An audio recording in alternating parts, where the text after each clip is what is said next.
GDP numbers came in weaker than forecast. What are your thoughts on that? Okay, so the numbers were a miss.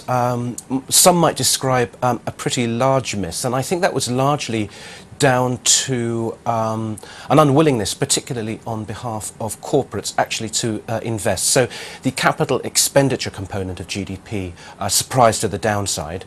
Conversely, the private consumption actually surprised to the upside. So I guess there are there's a mix of takeaways, if you will. It's positive that there's a trickle down in terms of sentiment among consumers to spend a little more. Abenomics is clearly having a positive effect there, but there are some blockages as well, and by that I mean a lack of confidence by corporates really to open the wallets and start rolling out capex in any material way.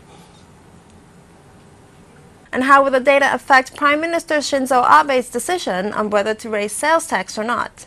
Well, actually, I think the GDP number, particularly the capex component, completely reflects concern over the sales tax issue.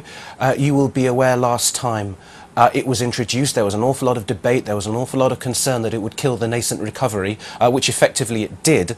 And I think this reluctance on behalf of corporates to roll out capital expenditure really reflects their concern.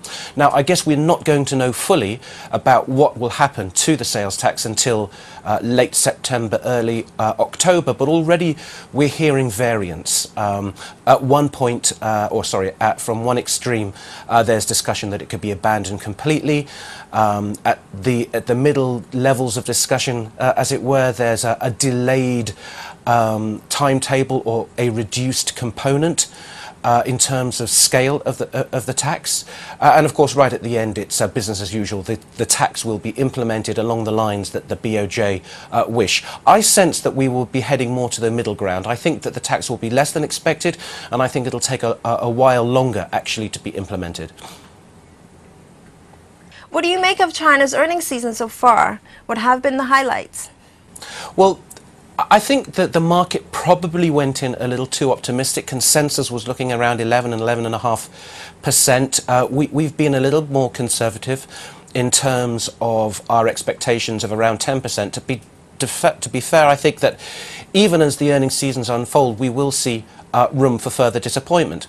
That said, the earnings expectations are substantially higher than what we are seeing, for example, in the United States in its second quarter earnings season, with earnings growth of maybe 3–4%. So there's an interesting relative outperformance in North Asia in general, China in particular, and to the extent we're seeing some views now that the S&P is reasonably valued at sort of 15 times compared to, for example, 13 times P at the beginning of the year. It may well be that if we do encounter a correction in the United States, as value seekers look elsewhere, some of these substantially cheaper markets in North Asia may benefit.